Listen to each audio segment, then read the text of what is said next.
So yan, chilas, screenshot lang po ha. Best seller po sa amin yung ganitong shades. Pamine, sofa set, white, tufted, 38,000 pesos na lang po yan. So nagbigay rin siya ng dalawang 4 kantos.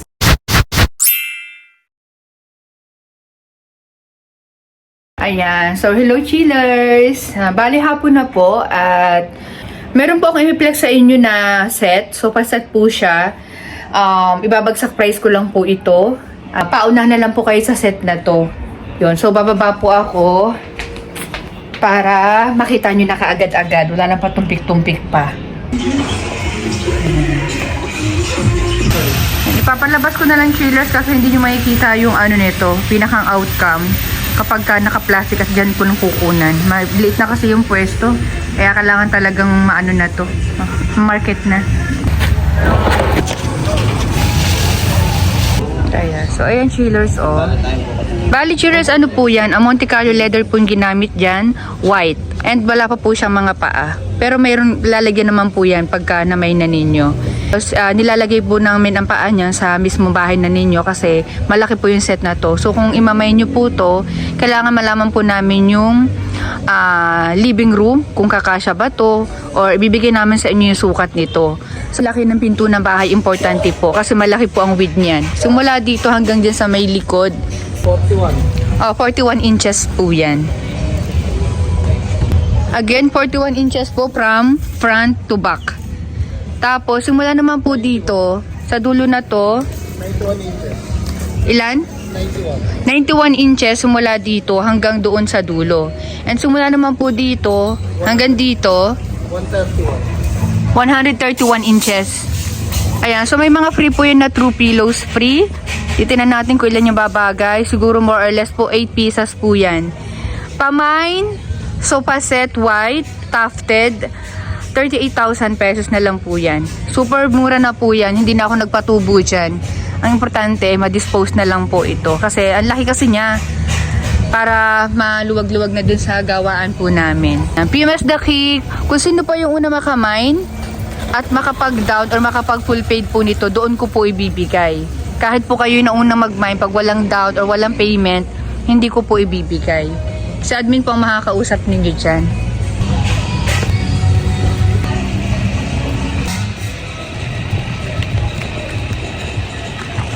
Okay. So, bale 3 pieces po yan, chillers, ha. 3 piraso po ng sofa yan. Ayan, nakita nyo yung pinahang dulo. Yan. 2 and 3. Ayan. Pero kailangan po, lahat po yan imamine. Hindi pwede yung side lang ang kukunin ninyo. And good afternoon. Launa na po ng hapon. Nagpaalis din po ako ngayon. At kararating nga lang po nung nag-deliver sa Eastwood. Hindi na po ako nakasama kasi 2 days na sobrang sakit ng puson ko. Hindi talaga ako makapagtrabaho kahit mag-note. Ultimo chillers yung pag-ubo ko, ang sakit. Kaya nagpahinga na lang muna talaga ako. Anyway, kaya ako nagkakaganito na naman sapagkat dahil because yung taba ko na naman, yung timbang ko chillers, tumataas na naman ang tumataas.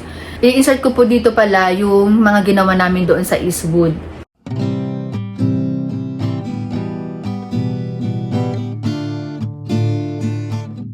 Shoutout po kay Madam SP. Ayan. May pinadala nga siya sa akin. Ayan. Siguro kay Itay, kung ibibigay. May kanya-kanya itong may-ari. Ayan. Sister Daisy and Ashley. Ayan siya. Chocolate. Ito kay Dalaga yata. And to Ashley from SP. Ashley and pamangkin. Ayan. Kay Cyril. Mama and Papa Gutierrez. Kay Mama tsaka kay Itay. Yung mga pinadala din niya. Kasi paalis na rin niya si Ma'am SP. Babalik na rin po siya ng ibang bansa. And then, ano to?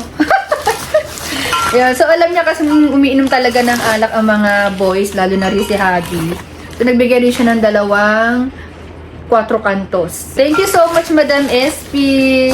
Niyaya ko po siya ng lunch or dinner bilang pasasalamat dahil lagi po siya yung nag-i-invite sa akin. Kung saan-saan, comedy bar, concert, at ang dami rin po niya sa akin na ibigay na sobra-sobra na. At least makabawi man lang tayo, di ba? So, thank you so much po again, Ma'am SP. Yung puson ko, medyo may konti pa siyang sakit. Anyway, Uminom na po ako ng gamot. Ayan.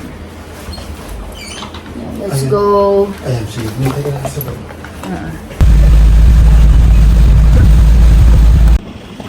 Pasok na tayo. Ang ganda ng set na to, chillers. Yan, marami na umorder nito sa amin. Nasa 7 na yata. Saka ng bahay.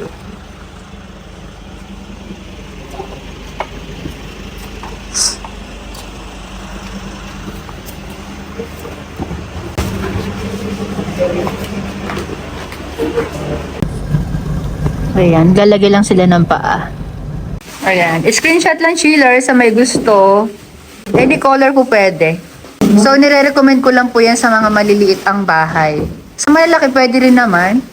Pero, pag mga kondo-kondo, pwede pa po nating liliitan yan. Or bas babaan yung sandalan.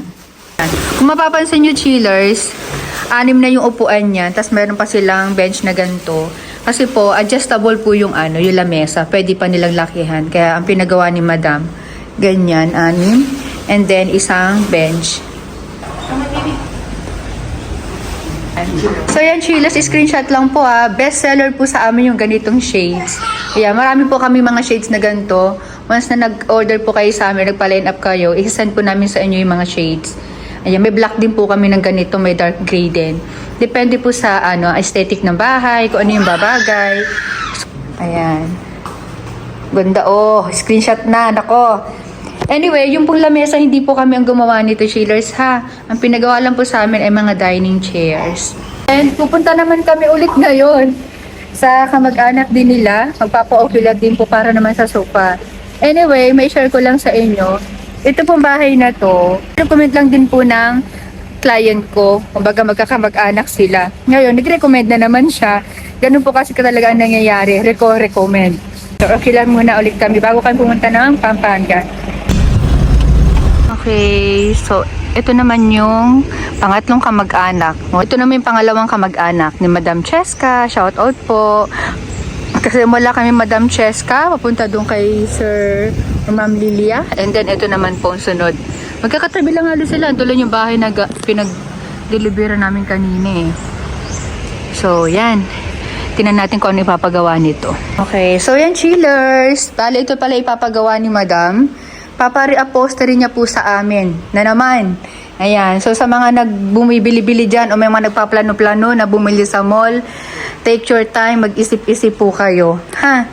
Nagbibigay naman po ako ng mga idea kung paano nyo malalaman na quality po talaga yung mga dining chairs. Kasi katulad nito, dami ko ng vlog na ganito, pinapapalitan din soon ng may-ari. Yung iba, 1 taon, papalitan ng cover, ganyan-ganyan, papadagdagan ng foam. Kasi po, pag umupo dito, lubog na ang puwet. Ayan, sobrang lambot na po ng upuan niya. Ayan, kita nyo naman, lubog na lubog na. Di ba binigay mo sa akin tayo?